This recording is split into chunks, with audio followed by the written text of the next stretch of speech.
살아계신 하나님, 오늘도 우리에게 건강한 몸을 주시고 또 하나님을 예배하고 경배할 수 있는 또 영혼을 주심에 감사를 드립니다. 하나님, 이 시간 하나님의 생명의 말씀, 진리의 말씀을 전하는 시간입니다. 말씀을 전하는 저에게 성령의 능력과 지혜를 더하여 주시고 깨끗한 하나님의 통로로 사용하여 주시옵소서. 말씀을 듣는 사람들에게 설교를 듣다가 하나님의 음성을 듣게 하시고 설교를 듣다가 그들의 상한 마음이 치유되고 회복되게 하여 주시옵소서. 하나님의 말씀을 듣다가 살아계신 하나님의 음성을 듣고 살아계신 하나님의 다시 믿고 예수 그리스도께만 소망을 두는 모든 사람들 다 되게 하여 주시옵소서. 감사드리며 예수님의 이름으로 기도합니다. 오늘 본문은 제자들이 2사람씩 나가서 하나님 나라 복음을 전하고 귀신들을 쫓아내고 병자들에게 기름을 발라서 치유하고 왔다고 제자들이 예수님께 이제 전도 보고를 합니다. 자, 그러면은 예수님은 어떻게 하셨습니까? 이제 사람들, 무리들이 너무 많아서 식사할 겨를도 없고 또 예수님은 지금 세례 요한이 헤롯 왕에게 죽임을 당한 소식을 듣고 마음이 힘드셔서 제자들과 함께 한적한 곳으로 가서 휴식을 취하려고 합니다. 그래서 예수님은 제자들을 데리고 배를 타고 이제 한적한 곳으로 가고 계셨습니다. 예수님이 한적한 곳으로 가시려고 했던 장소는 벳세다라고 누가는 기록하고 있습니다. 그런데 여기서 이상한 것은 예수님이 제자들과 배를 타고 가고 있는데 이미 무리들은 예수님의 배를 보고 달려가서 벳세다에 먼저 도착해 있었습니다. 그 남자들만 5,000명이라는 그 어마어마한 사람들이 달려가서 예수님을 기다리고 있었습니다. 자, 벳세다에 도착하신 예수님은 그 무리들을 보고 어떤 마음이 드셨을까요? 예수님은 그 무리들을 보고 이런 마음을 가지셨다고 기록되어 있습니다. 34절 우리 다 같이 큰 소리로 읽읍시다. 34절 다 같이 읽겠습니다. 시작. 그 무리를 보시고 그 목 잡는 양 같음으로 인하여 불쌍히 여기사 이에 여러 가지로 가르치시다. 자, 예수님은 그 무리를 보시고 목 잡는 양 같음으로 인하여 불쌍히 여기사 이에 여러 가지로 가르치시더라. 예수님은 지금 벳세다에 배를 타고 가고 있는데 달려와서 예수님 배보다 먼저 와서 기다리는 그 무리들을 보시고 목자 없는 양 같음으로 불쌍히 여기셨다라고 기록되어 있습니다. 자, 예수님의 지금 이 무리들은 얼마나 예수님을 갈망하고 있었는지도 알 수가 있고 또 예수님은 무리들에게 받는 그 인기가 폭발적이었다라고 우리는 짐작할 수 있습니다. 자, 다른 한편으로는 종교 지도자들은 이제 예수님을 없애지 않으면 자기들의 기득권이 위험하다고 생각할 정도로 지금 심각한 위협을 느끼고 있었던 것 같습니다. 자, 복음서에 보면 예수님의 독특한 사랑이 나옵니다. 한국 번역으로 보면 불쌍히 여기사, 연민이라고 번역되어 있고 영어로 보면 compassion이라고 기록되어 있습니다. 그런데 헬라 원문에는 스플랑크니 조마이라고 기록되어 있습니다. 이 단어의 뜻은 창자가 찢어질 듯한 아픈 연민의 사랑이라는 뜻입니다. 불쌍히 여기사 연민이라는 단어는 복음서에 예수님한테 12번 기록되어 있고 한 번은 선한 사마리아인에게 기록되어 있습니다. 그런데 불쌍히 여기사 연민이라는 이 단어가 나오면 예수님이 반드시 기적을 행하는 장면이 나옵니다. 자, 우리 여기서 목자 없는 양 같으므로 라는 말을 한번 생각해 봅시다. 무슨 생각이 떠오릅니까? 저는 강원도에서 한 몇 달 동안 양들을 돌본 적이 있습니다. 그때 넓은 목초지에 펜스를 쳐놓고 아침에 양들을 데리고 풀어놓으면 양들은 그곳에서 저녁 때까지 풀을 뜯어먹고 또 저녁이 되면 그들에게 종을 쳐서 데리고 와서 그 축사에 놓아두면 되었습니다. 물도 많았고 목초지에 풀도 많고, 그런데 목자가 별로 할 일이 없습니다. 할 일이 없다는 것은 뭐냐면 하루 종일 그 양들 옆에 지키지 않아도 되었습니다. 그런데 영국에 가서도 미국에 가서도 저는 양들을 많이 보았고 목자들을 만날 수 있었습니다. 그런데 한국 목자들과 똑같았습니다. 목초지에 펜스를 쳐놓고 그냥 아침에 축사의 문을 열어주면 양들은 스스로 나가서 그 목초지에서 풀을 뜯어먹고 그 물도 마시고, 그리고 저녁이 되면 또 축사에 들어가면 문을 잠가주면 되었습니다. 그래서 목자들이 하루 종일 양들을 지켜야 된다는 이 성경의 가르침은 저는 가슴에 잘 와닿지 않았습니다. 그런데 이스라엘의 목자와 양들의 관계를 저는 읽고 난 뒤에 이해가 되었습니다. 이스라엘 땅은 우리가 잘 아는 대로 1년 내내 풀이 없다고 합니다. 봄이 되면 풀도 나고 꽃도 피고 그러면서 양들이 먹을 것이 있는데, 여름이 되면 풀은 다 사라지고 그 땅에는 돌들과 모래들만 하얗게 보인다고 합니다. 그러면 목자들은 양을 데리고 가서 풀을 있는 곳에 목초지에 찾아가서 양들을 풀을 먹이고 그들 옆에 지키고 있다고 합니다. 왜냐하면 그 광야에는 많은 사나운 짐승들, 사자나 곰, 늑대 같은 짐승들이 많아서 목자가 양들을 지켜주지 않으면 그 사나운 짐승들의 먹이가 된다고 합니다. 그래서 양은 목자가 없으면 풀이 없어서 굶어 죽게 되고, 또 양은 목자가 없으면 짐승들의 먹잇감이 된다는 것을 우리는 짐작할 수 있습니다. 자, 예수님은 지금 자기를 찾아온 무리들이 마치 목자 없는 양처럼 불쌍히 여기셨는데, 지금 무리들을 보고 예수님은 먹을 것이 없어서 굶주렸고 죽어가는 모습으로 여기셨습니다. 그래서 예수님은 그 무리들을 보시고 창자가 찢어질 듯한 그런 아픈 연민의 사랑으로 그들을 불쌍히 여기셨습니다. 그러면서 예수님은 이제 그들의 선한 목자가 어떤 것인지 가르쳐주고 보여주십니다.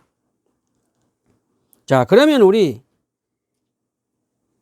예수님 당시에 이스라엘의 목자들, 종교 지도자들에 대해서 한번 알아봅시다. 예수님 당시에 종교 지도자들은, 목자들은 대제사장과 사두개인, 바리새인과 서기관 이렇게 나누어집니다. 이 대제사장들과 사두개인들은 예루살렘 성전에 있으면서 로마 제국과 협력해서 정치적인 것, 모든 행정적인 것을 가진 힘 있는 그런 권력기관이었습니다. 대제사장들과 이 사두개인들은 엄청나게 호화로운 귀족 생활을 한 금수저들이었습니다. 그리고 그들이 가진 재산은 셀 수가 없었다고 합니다.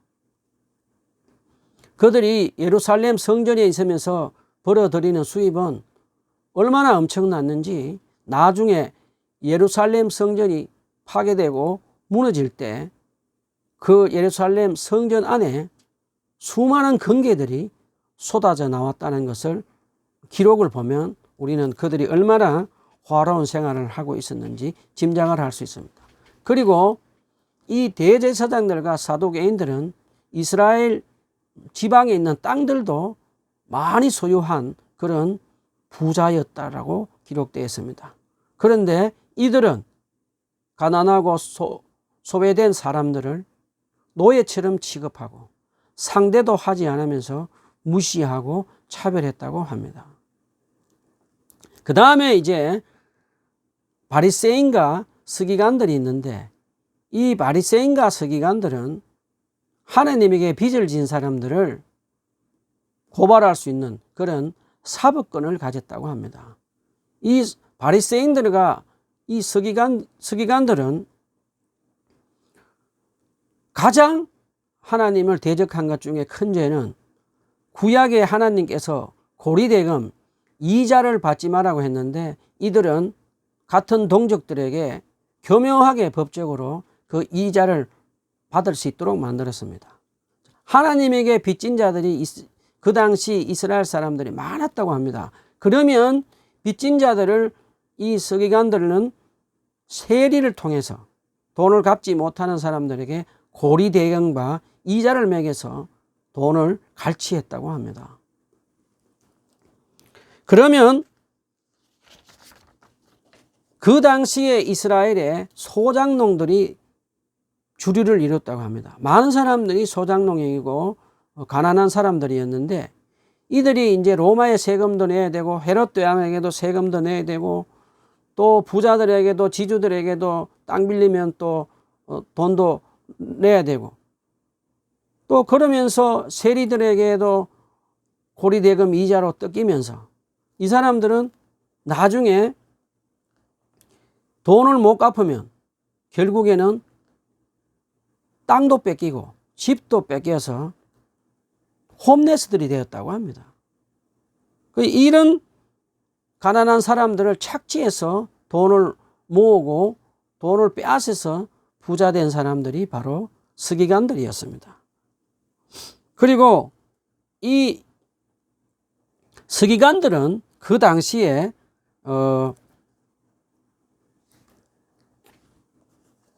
집을 재피고 유언장을 쓰는 그런 재산 양도 정서를 기록하는 일을 했다고 합니다. 그러면 가부가 된 그 사람들에게 가부들의 재산을 성전에 바치라고 계속 괴롭히기도 하고, 그렇게 하지 않을 경우에는 가부들의 재산을 자기들에게 사게 팔라고 해서, 그래서 그들은 부자가 되었다고 합니다. 자, 예수님은 그런 종교 지도자들을 보고 어떻게 말씀하셨을까요? 강도떼라고 하기도 하고 사꾼들이라고 말씀하셨습니다. 예수님은 급기야 마지막에는 마태복음 23장에 보면은 뱀들아, 독사의 자식들아, 너희들에게 지옥불을 면하지 못할 것이다 라고 말씀하셨습니다. 지금 예수님 앞에 있는 무리들은 대부분 가난한 소장농으로 로마 제국의 세금과 헤롯 왕의 세금, 부자와 지주들, 종교 지도자들에 의해서 또 세리들에 의해서 고리대금 이자를 감당 못해서 땅과 집을 다 빼앗겨서 동굴에 살고 있고, 또 움막을 치면서 홈레스 같이 이리저리 떠돌면서 사는 사람들이었습니다. 6장 34절 다시 한번 우리 읽어보겠습니다. 다 같이 읽겠습니다. 6장 34절 한 목소리로 읽어보겠습니다. 시작. 예수께서 나오사 큰 무리를 보시고 그 목자 없는 양 같음으로 인하여 불쌍히 여기서 이에 여러 가지로 가르치시더라. 자, 예수님은 목자 없는 양 같은 무리들을 보시고 가르치시더라, 이렇게 기록해 놨습니다. 여러 가지로 가르치시더라. 이상하지 않습니까? 이들이 아침부터 지금 저녁 때까지 예수님의 말씀을 듣고 있는데, 예수님은 뻔히 이 무리들이 배고픈 것을 알고 먹을 것이 없는 것을, 굶주린 것을 아시면서 왜 여러 가지로 말씀을 가르치셨을까? 한번 생각해 보신 적 있습니까? 왜 그랬을까요?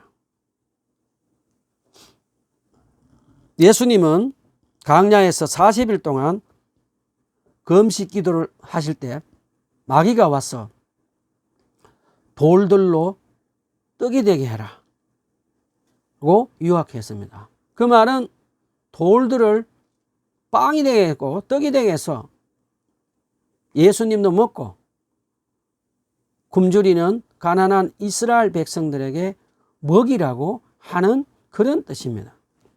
그때 예수님은 뭐라고 대답했습니까?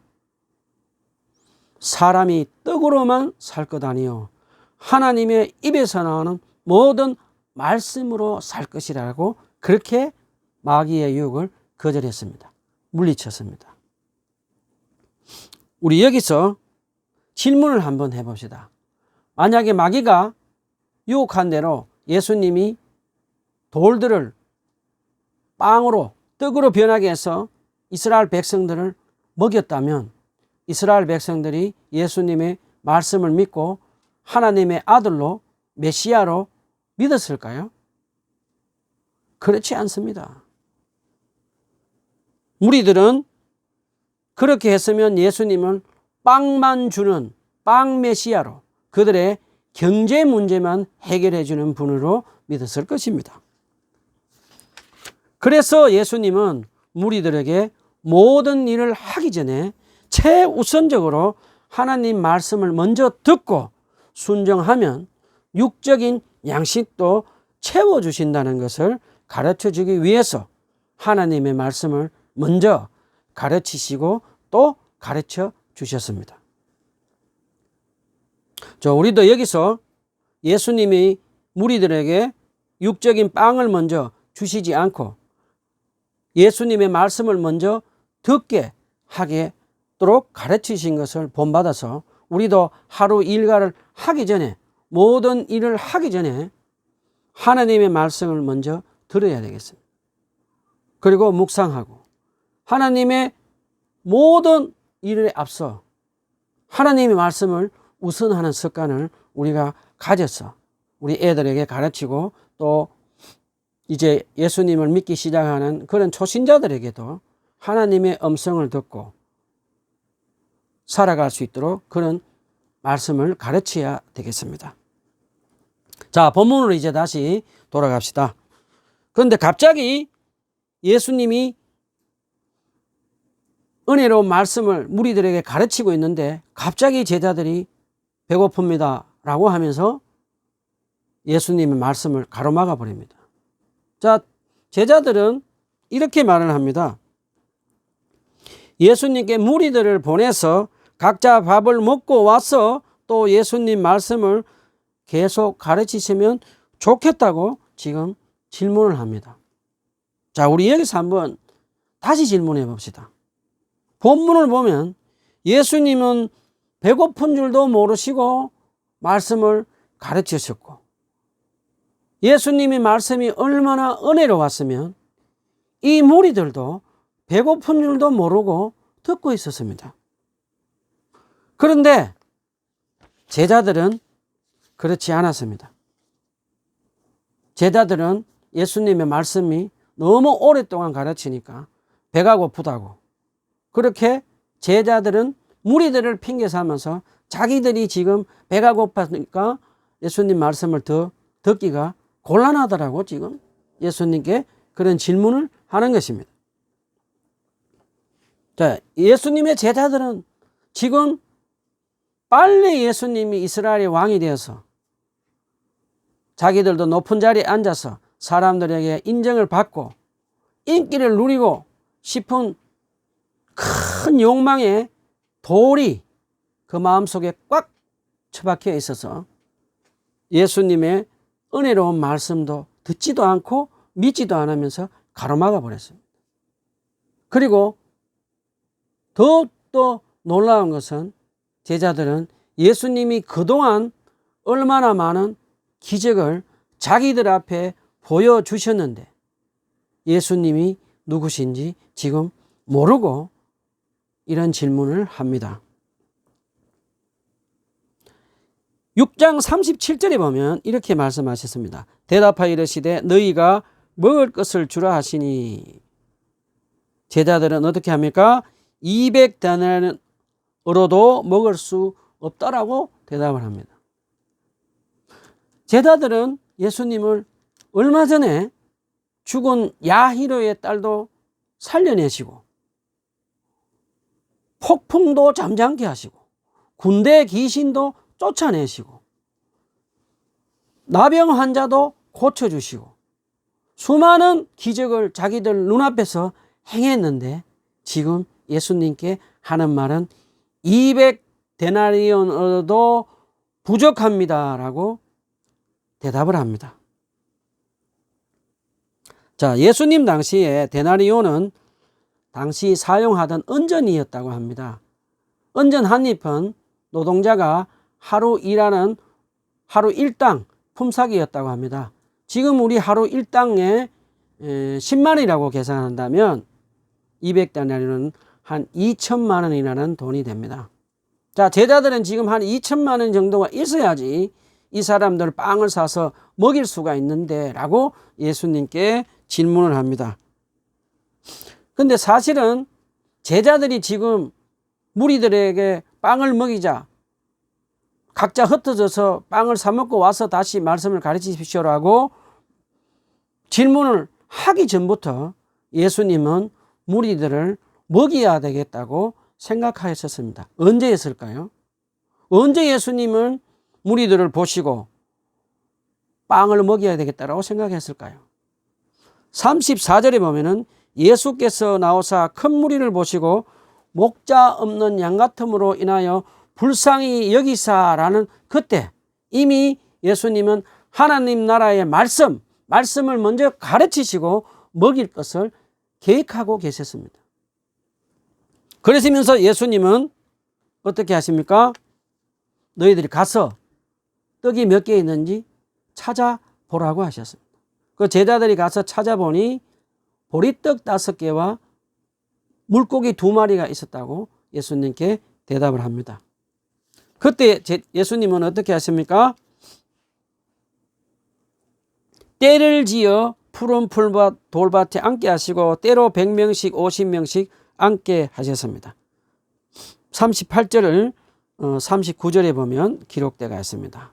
그런데 39절에 제자들에게 명하사 그 모든 사람으로 때를 지어 푸른 잔디 위에 앉게 하시니라는 이 때를 지어라는 원문을 보면 선포시아라고 그런 단어입니다.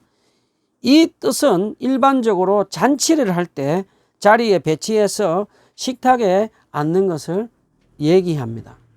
그렇다면 예수님은 비록 이곳은 강야지만 예수님은 지금 무리들과 함께 강야에서 만찬을 하는 모습으로 100명씩 50명씩 앉아서 식사하는 장면을 연출하십니다. 자, 예수님은 무리들을 푸른 풀밭에 앉혀놓고 하늘을 향하여 하나님 아버지께 감사 기도를 드렸습니다. 예수님은 그 당시 가난한 사람들이 먹는 보리떡 5개와 멸치같이 작은 생선 2마리를 손에 드시고 하나님께 감사 기도를 드렸습니다. 그리고 나서 남자 5,000명, 여자 어린이까지 포함하면 10,000명이 넘는 사람들이 배불리 먹고 12군이나 남는 그런 엄청난 기적을 행해 주셨습니다. 예수님이 지금 손에 드셨던 보리떡 5개와 멸치같이 작은 생선 2마리는 어떤 음식일까요? 그 당시에 가장 가난한 사람들 중에 가난한 사람들만 먹는 음식이었습니다. 이 보리떡은 그냥 먹기가 너무 힘이 들었습니다. 보리떡이 목구멍으로 넘어가지 않을 정도로 힘든 떡이었다고 합니다. 그래서 보리떡을 그냥 먹을 수 없어서 멸치 같은 생선에 소금을 뿌려서 함께 먹어야만 했던 그런 아주 먹기 힘든 보리떡이었습니다. 그런 음식 보리떡 5개와 물고기 2마리를 드시고 하나님께 감사 기도를 드리자 어느 엄청난 기적을, 남자 5,000명, 어린 아이, 여자 포함해서 10,000명이나 되는 음식을 먹을 수 있는 기적을 행했습니다. 자, 예수님은 이 기적을 행하고 난 뒤에 50명씩 100명씩 푸른 잔디에 앉아서 있는 사람들을 보시면서 무엇을 생각하셨을까요?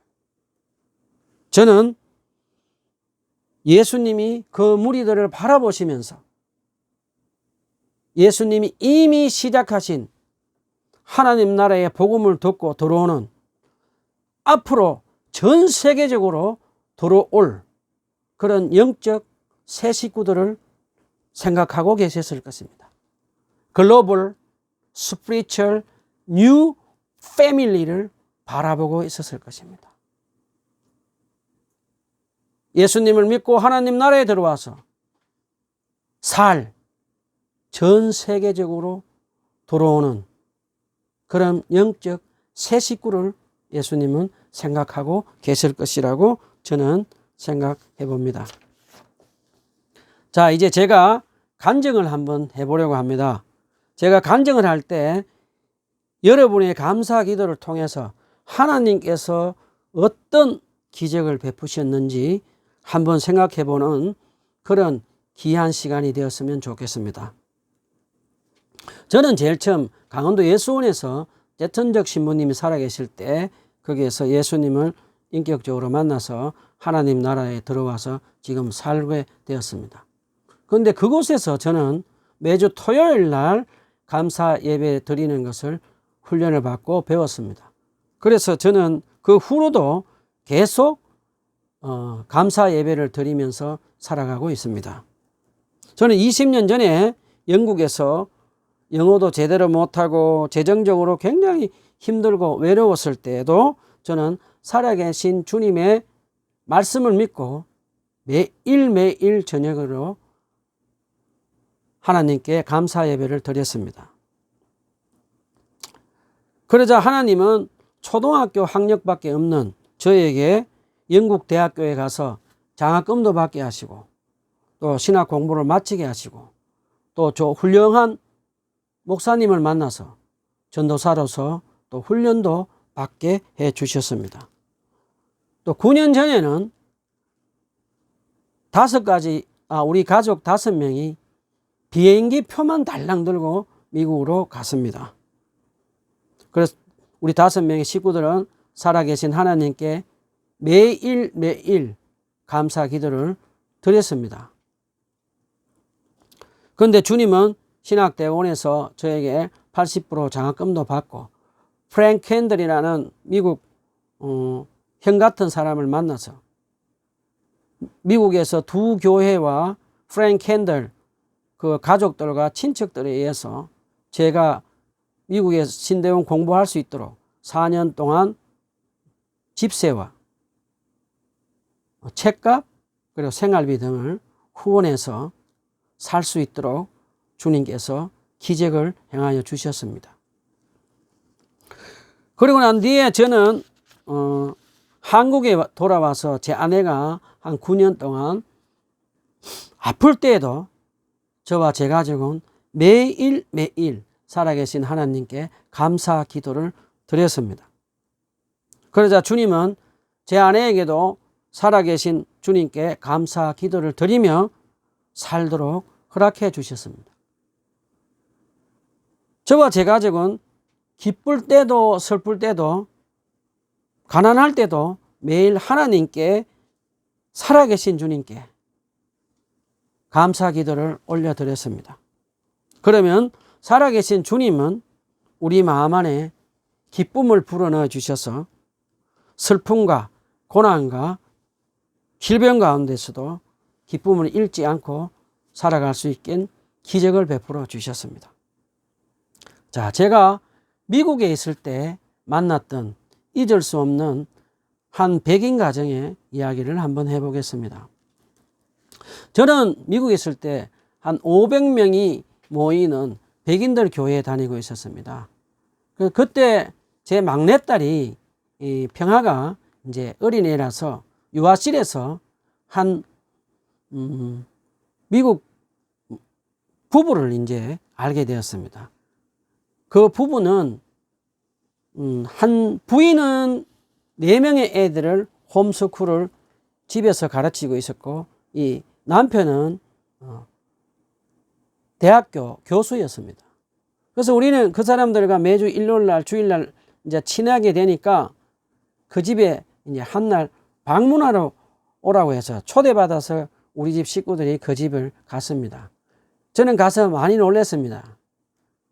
애가 4명이라면 당연히 그 사람들의 친자식들인 줄 알았는데, 하나는 남미에서 데려온 아들이고 2명의 남매는 깜짝 놀랐습니다. 한국 대구에서 입양돼 온 딸과 아들이었는데, 아들은 약간 전능아였습니다. 자폐증이 있는 애였습니다. 그 입양된 아들 3명과 자기가 낳은 친아들 1명과 4명을 집에서 홈스쿨로 키우고 있었다고 했습니다. 그러면서 그들이 먹는, 매일 저녁에 먹는 그 음식을 저희들에게 대접했습니다.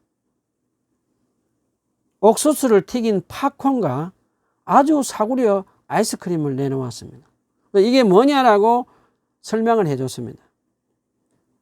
자기 아버지는 너무나 유럽에서 이민 왔을 때 너무나 가난한 사람이었고, 먹을 것이 없어서 굶어 죽을 수밖에 없는 그런 가난한 사람이었는데, 지금 사는 이곳에 와서 농사를 지어서, 옥수수 농사를 지어서 굶어 죽지 않고 자식들을 대학까지 보내고 교수도 만들어내는 그 하나님께 감사를 잊지 않기 위해서 자기들의 가난했던 살게 해준 그 옥수수를 기억하고 하나님을 기억하며 매주마다 옥수수 튀긴 것을, 팝콘을 먹고 산 아이스크림을 먹으면서 하나님께 감사 기도를 드린다고 합니다. 그러면 하나님은 놀랍게도 그들에게 기적을 베풀어 주셔서 입양해온 전능아 아들과 또 다른 애들, 남미 여손 자식과 그 4명의 자식을 친자식처럼 기쁨으로 그렇게 키울 수 있도록 하나님께서 기적을 베푸셨다고 합니다. 제가 얼마 전에 책을 하나 읽었습니다. 헨리 나우엔의 예수의 길이라는 책에서 읽은 책입니다. 헨리 나우엔이 있었던 곳에 라르시 장애인 공동체라고 합니다. 프랑스에도 있고 캐나다에도 있습니다. 그 라르시 공동체, 장애인 공동체들이 하루 일과 중에 가장 특징이 있는 것이 뭔가 하면 촛불과 꽃들로 공동체를 장식해 놓고 장애인들이 하나님께 매일매일 감사 기도 찬양을 드린다고 합니다. 그러고 나면 하나님은 놀랍게도 장애인들에게 기쁨을 주셔서 살아계신 것에 대해서 감사를 드리는 그런 기적을 베풀어 주셨다고 하는 기록을 보았습니다. 그리고 또 하나는 헨리 나우엔이 젊었을 때 남미 페루에 가서 선교사를 한 적이 있다고 합니다. 그 페루는 남미에서도 굉장히 가난한 나라라고 합니다. 가난한 나라에 가서 가난한 집에서 페루 가정에 머물게 되었는데, 그 방이 없어가지고 2층 옥상에 있는 곳에서 침낭을 놓고 살았다고 합니다.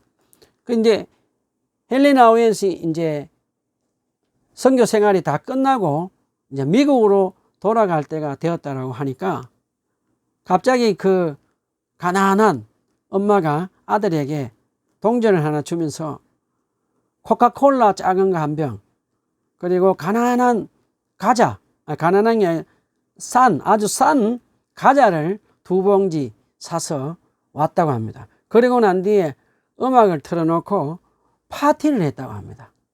코카콜라 한 병, 아주 싼 과자 2봉지를 넣고 음악을 틀면서 파티를 했다고 합니다. 그 모습을 헨리 나우엔을 보면서 많은 감동을 받았다고 합니다. 가난하고 그 열악한 환경 속에서도 하나님께 감사하며 살 때 그들에게 하나님께서는 기쁨을 넣어주셔서 그 가난한 열악한 환경도 이길 수 있는 기적을 베풀어 주시는 것을 보면서 감사 기도가 어떤 것인지, 얼마나 중요한 것인지 헨리 나우엔은 깨달을 수 있었다고 합니다.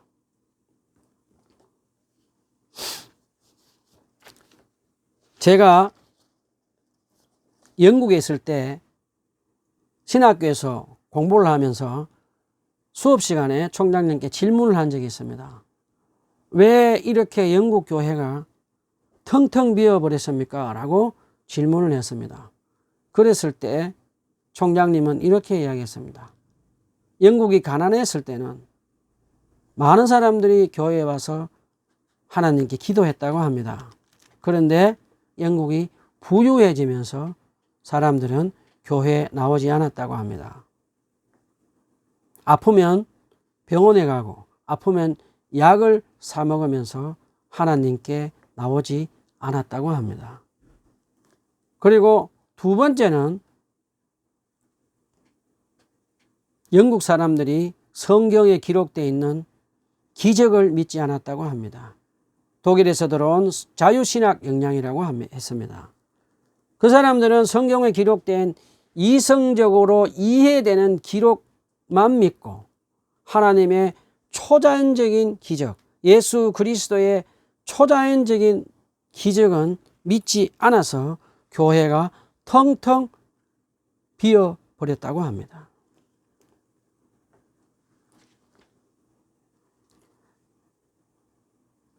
남자만 5,000명, 어린아이들 포함해서 10,000명을 먹이신 예수님의 이 초자연적인 기록은 사복음서에 다 기록되어 있을 만큼 중요하고도 중요한 가르침입니다.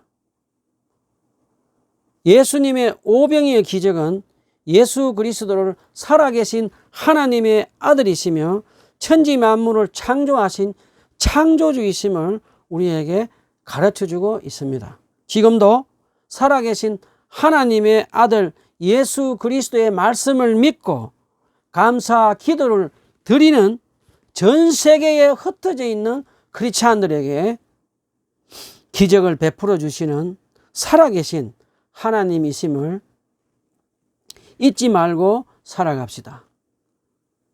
저희들은 가정들은 매일 같이 식사를 할 때 하나님께서 우리에게 기적을 베푸신 것을 잊지 않고 살기 위해서 한 가지 찬양을 하면서 감사 찬양을 하면서 식사를 합니다. 제가 한번 해보겠습니다. 온갖 귀한 음식 주님이 주신 것 그 풍성하신 은혜를 다 감사드리세. 아멘. 그리고 저희들은 매일 저녁에 가족들과 침대에 가기 전에 하루 있었던 일들 중에 하나님께 감사한 일들을 매일 하나님께 감사드리며 살고 있습니다. 이 방송을 보시는 모든 분들도 어렵고 힘든 가운데서도 우리가 살아계신 하나님 말씀을 믿고 감사 기도를 하면 살아계신 하나님께서 우리에게 기적을 베푸시어 기쁨으로 모든 것을 이길 수 있고 또 우리의 필요한 모든 것을 공급해 주시는 살아계신 예수님께 말씀을 믿고 감사 기도를 해서 기적을 매일매일 경험하는 저와 여러분이 되었으면 좋겠습니다. 감사합니다.